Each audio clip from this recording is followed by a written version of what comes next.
Welcome back to Happy Brain. My name is Sean Block. Thank you so much for being here today. In this special episode, we're going to talk about overcoming depression and anxiety with Dominika Staniewcz, MS. She's a keynote speaker. She's a neuroencoding specialist, and she works with some of the top scientists in the world, including Dr. Amen. He's a well-known neuroscientist who deals with studying the brain. And she is going to talk about things big and actually small. We're going to talk about her book, The Magic of Dreaming Big, acting small and achieving success. And again, finding ways that little things in our lives that we can do to overcome depression, anxiety, and build a life where we can deal and overcome some of the challenges that we all feel dealing with these topics. So it's going to be a great guest, little tidbit she's going to throw in, including what a lemon has to do with anxiety. Interesting tidbit. You'll like that. So stay tuned for this great episode of Happy Brain. Cheers. Dominika, I just want to kind of start by asking, after we kind of spend some time together here, what do you want the listeners to kind of come away with from our talk here? What do you want them to feel and experience after we spend a little time today? I've never got that question. And it's a great question because it's focusing kind of on the outcome, although I'm a focus on the journey person. And I believe that if they listen, actually actively listen, they will come away with tips and ideas and aha moments that if they implement them, they can actually change their life going towards the direction and in a direction that they want to go. And maybe that will be that aha moment that they needed to make their life even better. And how did you get to this point where you wanted to share these tips and techniques and wanted to have people have these aha moments and stuff? In your personal journey, how did you come to this point in your life? I have a very, very colorful life. And my life was not short of traumatic experiences, literally by the book traumatic, from my son dying in my arms at 16 months and going into rigor and me being in absolute depression for 2 years, from being raped and being abused for 4 years, where my hand was broken. I was beaten regularly, raped after being given birth 4 weeks after, and being sewn back again. So let's just say I had a lot of experiences in life that could have been an excuse for me to stay there. And in science, we know that trauma actually physically, biologically changes your brain. That's the nature of trauma. And my will to live and my will to experience joy. And one day waking up, opening my eyes and going, if I'm suffering so much after having my son die at 16 months, then my mom will not survive if I take my life. And that was the moment I said, I'm like, okay, let's try this. Therapists, psychologists, everything you can imagine. And then I ran into a coach. And it turned out that that was a solution for me. But that's just a short story. The truth is that I've learned over time and then becoming who I am now, that it is my choice what I feel. See, when I ask my clients and I ask myself, can I make myself feel worse? The answer is always yes, of course I can. I know how to do that. Well, guess what? If I know how to do that, then I know how to make myself feel better, which means it is a choice. Now, don't get me wrong, depression, anxiety, this is all brain acting up, right? Or something going in a different direction. I don't want to say wrong because there are 16 brain types. And sometimes you're predisposed to certain things. But being predisposed, and even with epigenetics, the fact that, like I do, I'm the only person not obese in my family. And it's because of the choices I've made, not because I don't have the gene. I have the gene of obesity, and it really wants to be active. It takes a lot of work, right? Not to get it exposed, but the outside circumstances can trigger your genes, can trigger behaviors, can trigger certain thoughts.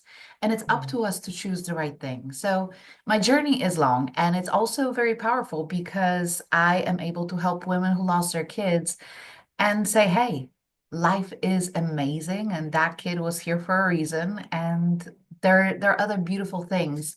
Staying in trauma is a choice. Going through trauma, no, but staying there is.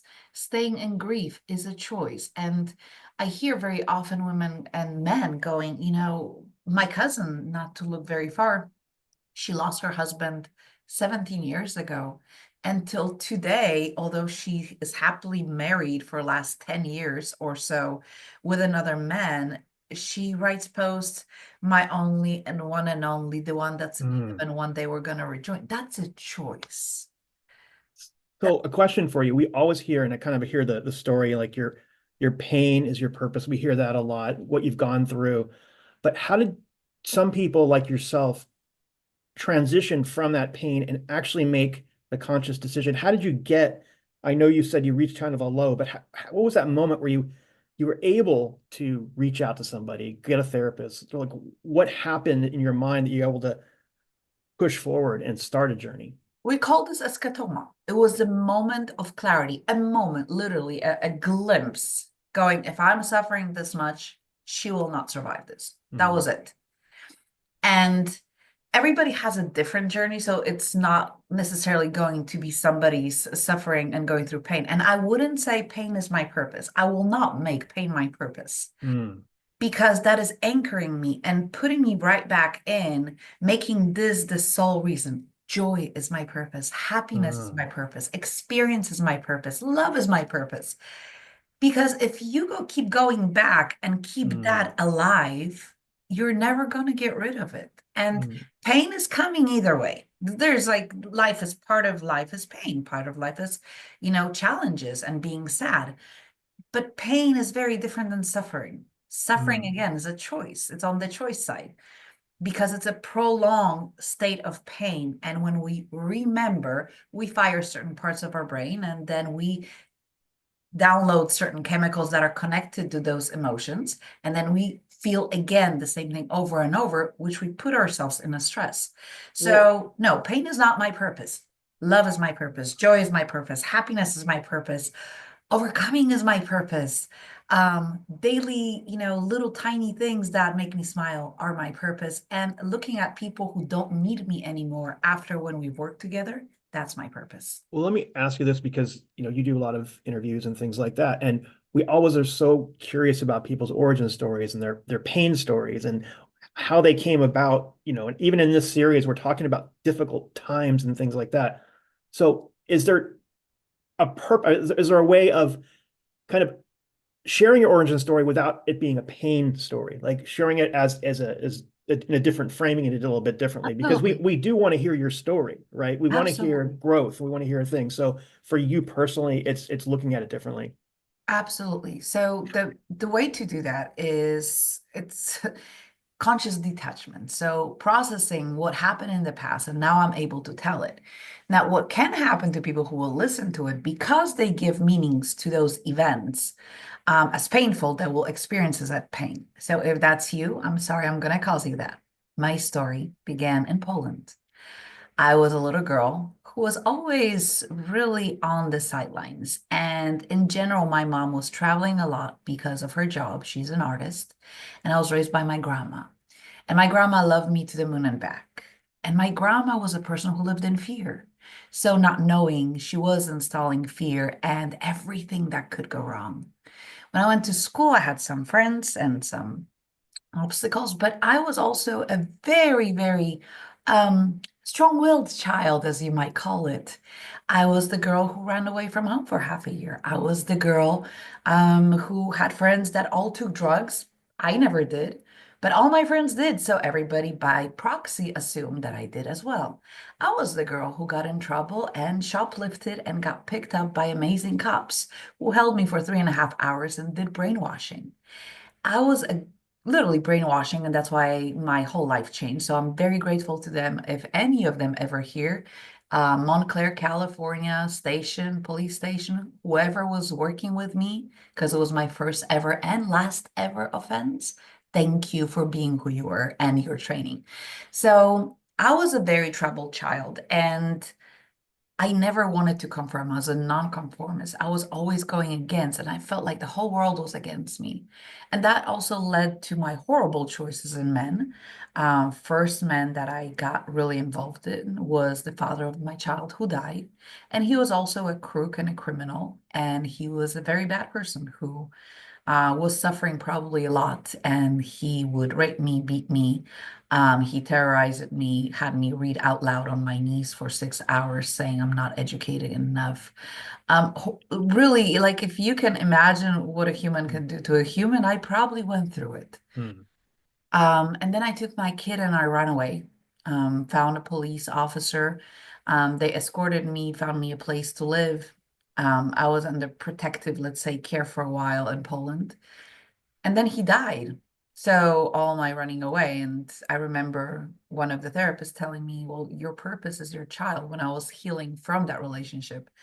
And then I came back to that therapist. I remember that very vividly. One of the few things I remember from those 2 years. And I slammed open the door. She was with another client, and I started yelling at her. I'm like, you told me to live for my purpose. My purpose is dead. I'm going to kill myself. So it was a very, very traumatic. And then I don't remember next 2 years. I was told that I had to be tied down because I would walk under cars. I was absolutely out of this. I was not connected to myself or to this world. And then one day there was this aha moment that if I'm suffering so much after my child at 16 months dying, and um, then my mom would not survive this. And one thing we, as most humans, 95% of us, we really don't want to cause pain. That's not our intention. And that moment allowed me to start saying, okay, so how am I going to do this? But it wasn't that easy because you know what? My healing process was telling everybody, hi, my name is Dominika. My son just died. And people had literally no clue what to do with this. They would run away, move away, stop talking to me because we're not really accustomed to talking about difficult things and trauma. And we assume that the person talking to us really wants something from us. And I didn't. I just needed to get it out of my system. And I went through different therapies, I went through different medication. And then one day I ran into a lady where all of those things were piling up, the rape, the hurt, the pain. And she said she's a coach. And I was like, what are you? At that time, coach was something very unknown. And that was a gift to me. And that was very inspiring because the questions she asked allowed me to look at things differently and start finding, I wouldn't say positives, but gifts that could benefit me. Mm. And that was the beginning of the journey. I was also working and I was covering up all my pain with work. So I was a workaholic. I was the youngest and probably the most recognized name in Poland at one time. I was a labor market expert. I worked with the government. I negotiated wages for the country on the side of employers with other, of course, people. So I was this powerhouse and I was so masculine. Ooh, I was so masculine that Arnold Schwarzenegger, Sylvester Stallone could take lessons from me.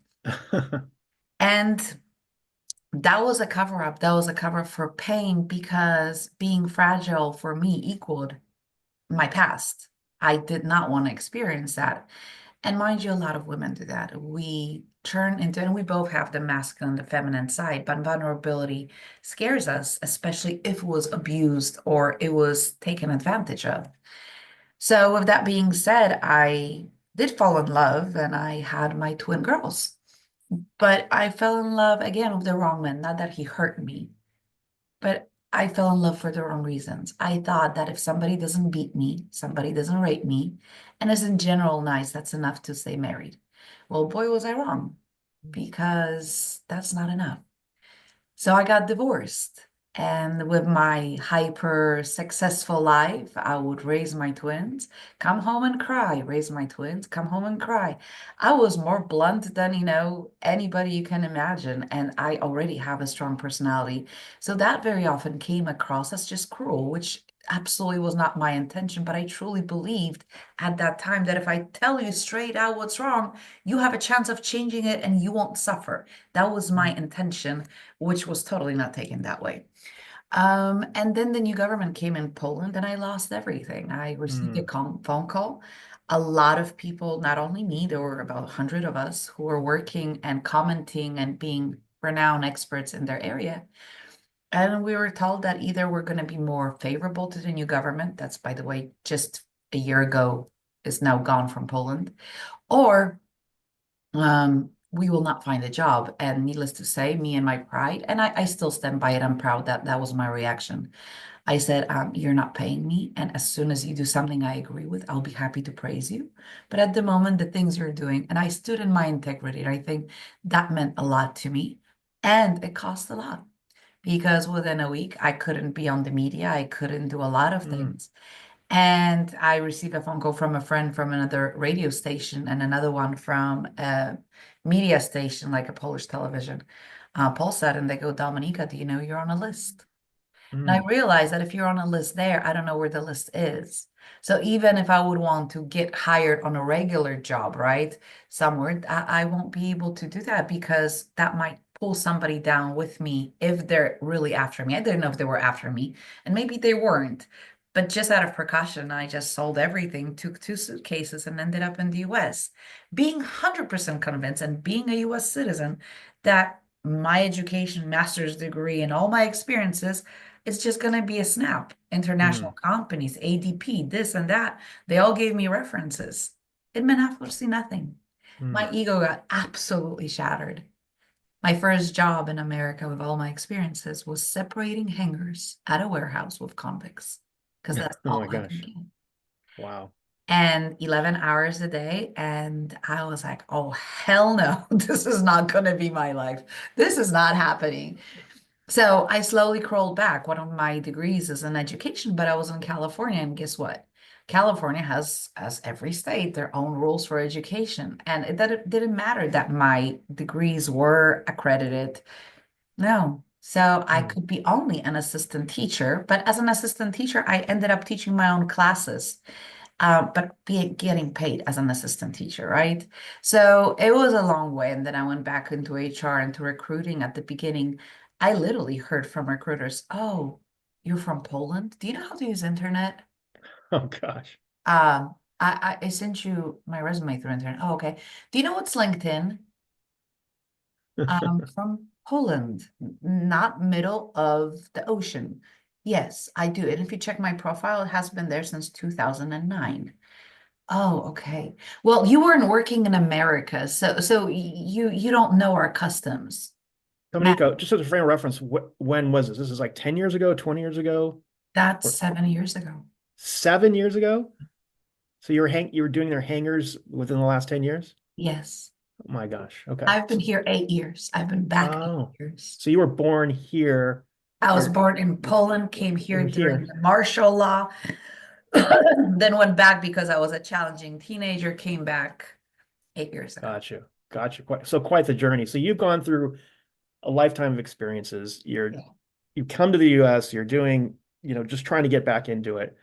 Now, how do we start getting into brain coaching? How do we start getting into helping us deal with depression, anxiety, and how does that happen in your life? Well, I'm epileptic, so brain was always important to me. Mm, And I have stress-related seizures. So if I live in a prolonged stress, don't eat and don't sleep enough, I get seizures. That's as simple as that. And I basically was always obsessed with science. One of my degrees is in science, so I'm a master of science. And I love evidence. And then one day, after I started helping myself, went to events, Tony Robbins, I couldn't afford, so I slept on the back of the hotel on a floor, hoping nobody would find me just to go to the event. So if somebody tells me I can't do it, I don't have any money, it's just not flying with me because I know that if you really want to do something, you will freaking find a way.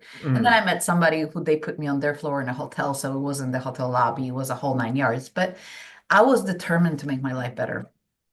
And one day I ran into Dr. Daniel Amen, who I absolutely love and adore. And he was doing a program with Joseph McClendon III.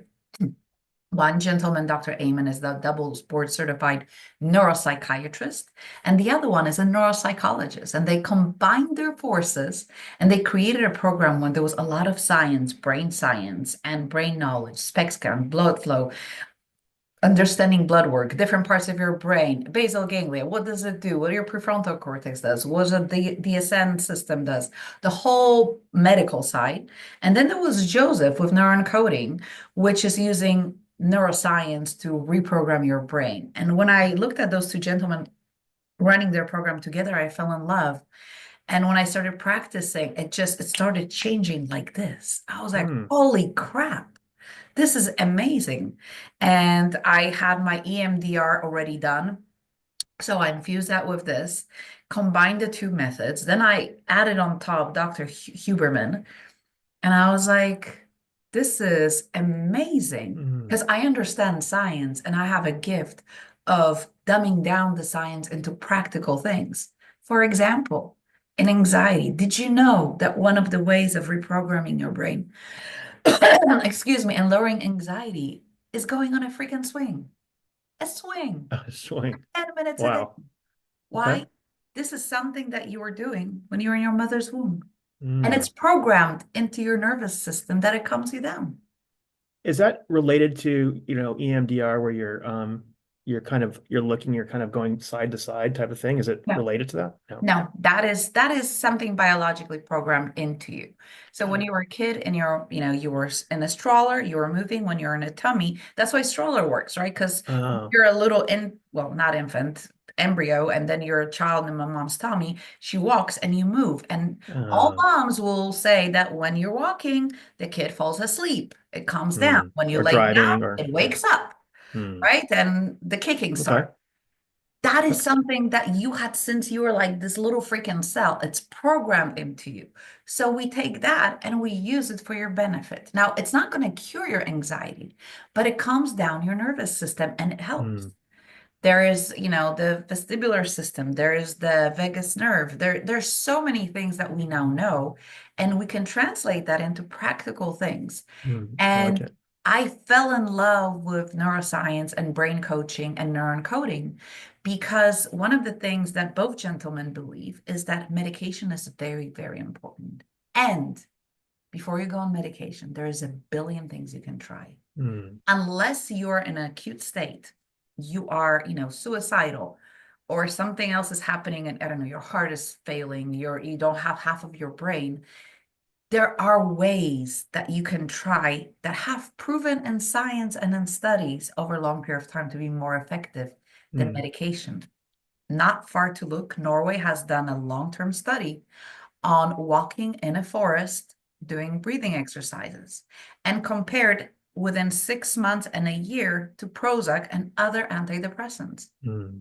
Well, guess what? Within 6 months, 80% of people walking in a forest improved more than people on Prozac.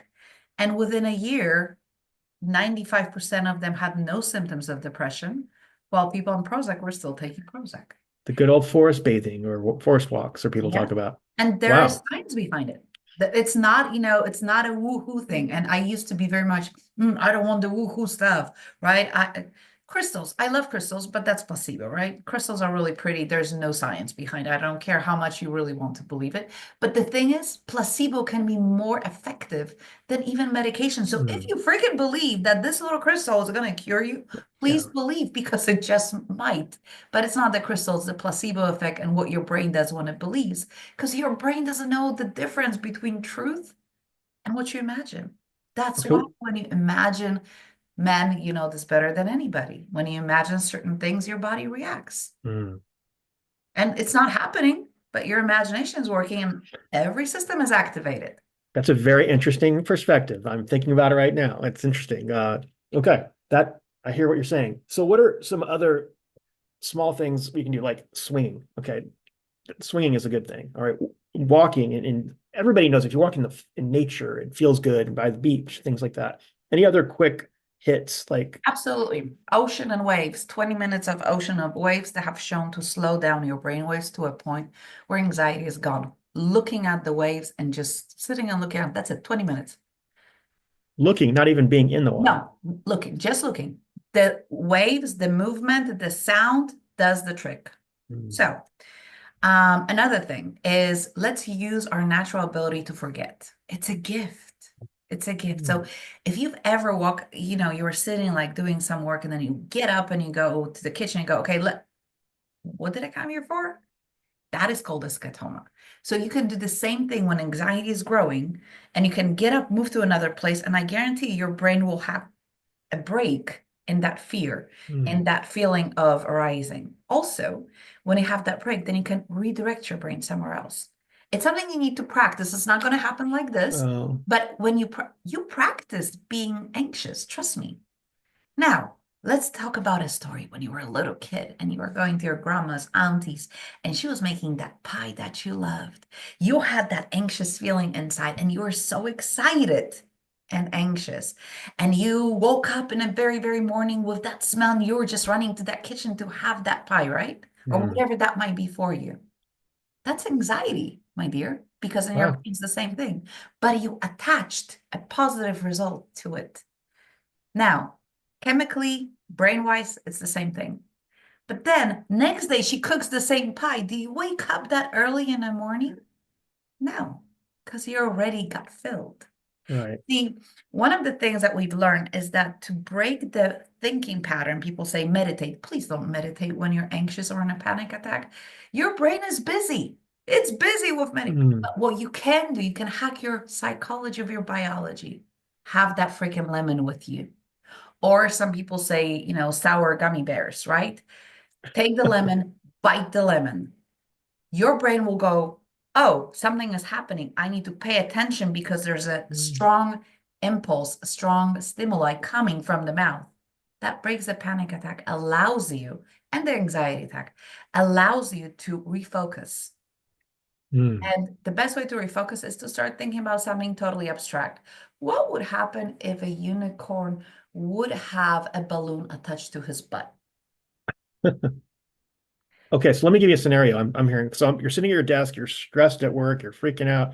First thing, get up and move to a different location, Yes. right? So maybe go to the kitchen, grab a lemon, and read a story or think about a story about unicorns. And you probably you'll forget your anxiety pretty quick.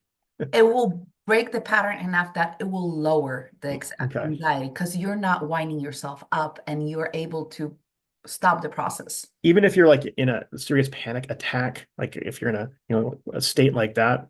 So panic attacks, then you cannot go anywhere usually. You need to have the lemon next to you in a pocket or somewhere. And I have some clients that carry for a while until we're done with that. But one of the things I would say, please do not ever leave the place where the panic attack happened. Okay. Because what you're doing, you're reinforcing your brain that this is true, that this is dangerous, and it becomes Mm, more and more prominent. I see. The panic attack will subside. It feels horrible. I had once in my life, and when I was getting off my medication, because I'm epileptic, and one of the things they do when you're epileptic, they give you antidepressants. So I was on antidepressants for 20 years, and I've decided that it's time to get rid of them and maybe work on supplements since I've worked so much on myself. And I've never looked at antidepressants since. I use saffron and other medical level grade supplements from Dr. Daniel Amen that allow me to function. I take 2 saffron pills a day with no side effects, and I'm perfectly fine. Helps produce dopamine, helps to relax my nervous system. Anyway, but if you're in a panic attack, you go into fight or flight mode. Your brain just shuts down. There's no creativity, there's no thinking, there's no logical. So the only thing you can do is do a mechanical thing, bite on a lemon. And it's great to have a friend who knows you get panic attacks to start talking to you about Mm, unicorns, rainbows, I don't know, cars that have, I don't know, noses instead of handles, something that sounds totally abstract right. because your brain starts to go, what's happening? Where's it going? Right? Is it true? Is it really true? There are certain questions we can ask during the panic attack and it will subside. And the beautiful thing and the horrible thing about panic attacks that if you have them, if you go through those few that are very hard and not leave, they'll be Mm, less and less on the scale. They will be manageable. It is manageable. And there are mm, also supplements you can take, special exercises. We have something called stop technique Because panic attack doesn't show up out of nowhere. There has to be a trigger. So if we get to recognize that trigger, we can dismantle and work on that trigger. Mm, And a stop technique allows you to rehearse a panic attack before it happens. mm, It's kind of like an actor, when actors go on stage, you go, they're amazing. Well, guess what? It took months of practicing the speech, practicing the movement, practicing the behavior, and they're amazing. Well, you can do that the same thing with your brain and prepare for those things and mm, practice what happens when and have an ability to break it because you're so well prepared. So mm, there are plenty of techniques that we can try.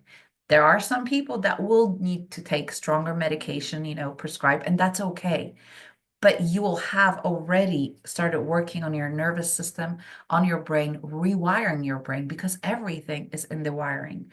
mm, Even something like a small head trauma, mild head trauma.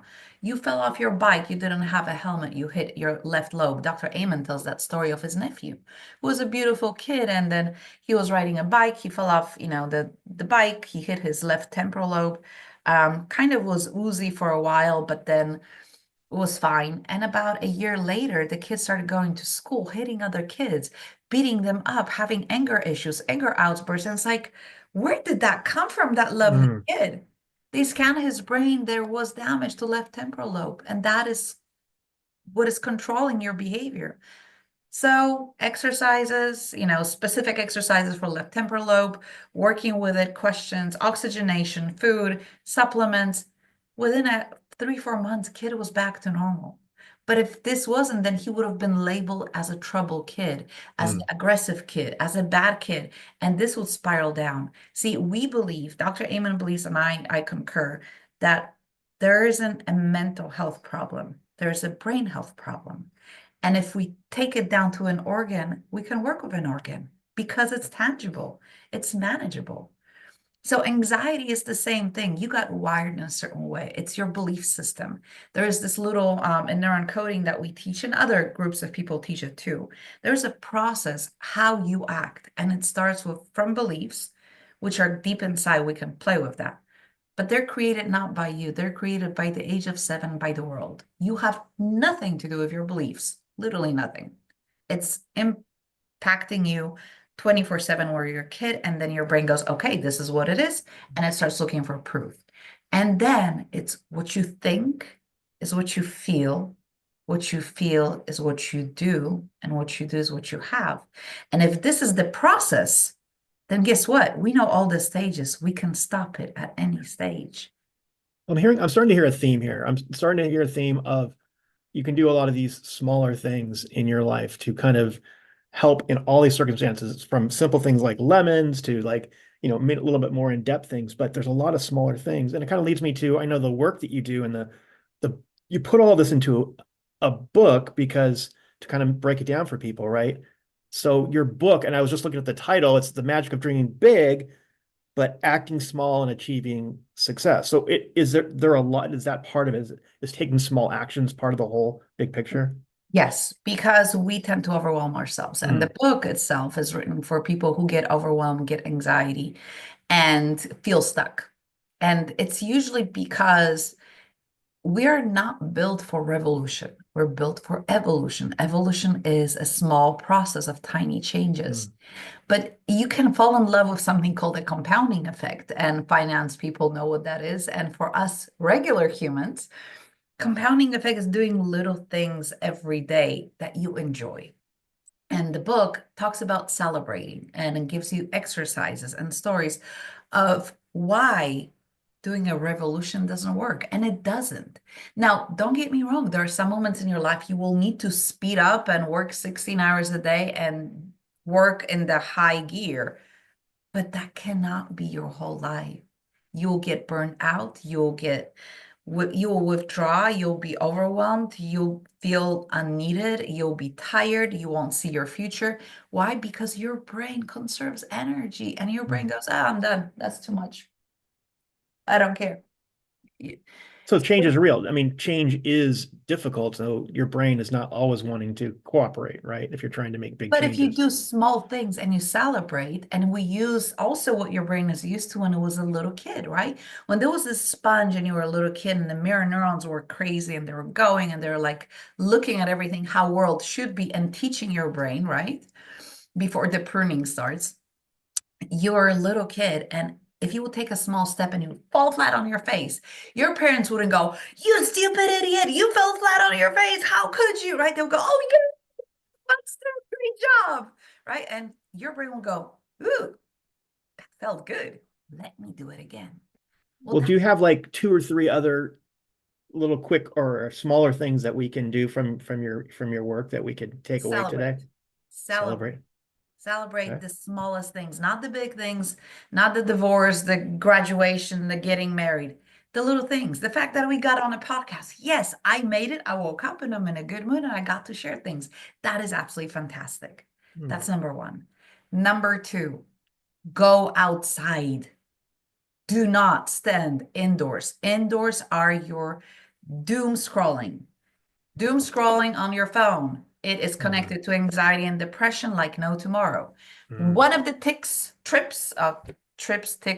see, it's morning. If somebody doesn't know when you're listening, this is morning. That's why I'm saying weird things. One of the tricks for using less of your phone is turn your phone into black and white screen. I've heard Your of that. brain will be less attracted to black and white Oh. and you will scroll less because you'll get less dopamine hit. Dopamine kind of needs that stimuli of color. So that's another thing. Another thing is question your thoughts. You question everything around. You question your parents, your wife, your girlfriend. You always question everybody, but you don't question your brain that lies to you. And your brain lies to you permanently. So ask yourself when you have a thought, go, is it true? Is it really true? And who would I be without that thought? Hmm. I love it. Now, you talk in your book a little bit about discomfort and like there's some acceptable discomfort or there's a level of discomfort you should deal with or have dealt with. Can you talk a little bit more about that? So everybody says the success is on the other side of your comfort zone. And one of the things that happen is a lot of people decide with the big changes to be in a outside of your comfort zone 24/7. Well, guess what? If you're outside of your comfort zone, you're not effective, you're not productive, and you're in constant stress. So there is a ratio of comfort and discomfort that is recommended. And again, the Pareto method, which is 80-20 rule. And 20% is that's where you grow. That's where you try new things. That's where you do things that are uncomfortable. But if you want to be effective and quick and get things done, you need to be comfortable because you need to have that in your little pinky finger and it goes quick. It's connected also to learning curves in the brain, where when you're learning, you're fascinated with something, you learn something, then your productivity drops because there's a new pattern, new behavior that's not natural to you. Yet you're growing, you're learning, your gray matter, your white matter is growing. It's all great for your brain. And then it becomes natural and normal and you become very productive and the productivity grows. Well, the same thing is with discomfort. You cannot be 80% of discomfort and 20% in comfort zone because otherwise you'll go absolutely insane and you'll shut down. Hmm. So choose your growth wisely. Don't go, hooray, we're going to change everything because you'll do that for 6 weeks max and then you'll go back to your old patterns. You Gosh. enjoy the comfort, enjoy your comfort zone, enjoy being great at something, enjoy things being easy. And when you're ready, then you can flip that switch on that area of your life. Choose Uh, wisely when you choose your discomfort and your growth areas. I like it. I like it. So it's kind of a little bit of the opposite of the burn your bridges And idea where burn you your boats. just Absolutely. burn your I'm road, where you just go drop everything and like move to a new country and I do this and do love that. Tony Robbins, and sometimes that is necessary, but that is not sustainable. You All need right. another strategy after that. And some people are not able to burn their boats, but they are able to do that But you 80-20. can burn 20% of your boats, right? Yes, yes, you could. Okay. Is there anything else, Dominika, that you wanted to share about from your book, or just let us know how we can learn more about you and how we can get more help from you? Well, you can always find me anywhere and everywhere using Your Brain Coach D. That's my website, yourbraincoachd.com. Your Brain Coach D. on Instagram, Your Brain Coach Z, on Facebook, Your Brain Coach Z, on LinkedIn, and my first and last name on LinkedIn as well. And that's how you can find me. I'm quite open to talking to people. I love my clients and I love getting rid of my clients. I know it sounds horrible, but when I get rid of you guys, that means you're doing great and you don't need me. I love it. I love it. Any last bit of wisdom that you can share with us before we sign off here? I think one of the things that is so important, I invite you guys to have a word of the year. This year's word was receiving. I have learned that we very often, and I was doing that too, dismiss everything good that happens to us. So I would get a compliment, I'll go, oh yeah, thank you. And I would just move away. What I did at that time, I took away the ability for that other person to feel good about doing something nice for me. So for a whole year, and now it became part of me, I was making sure that I was acknowledging people who were nice to me.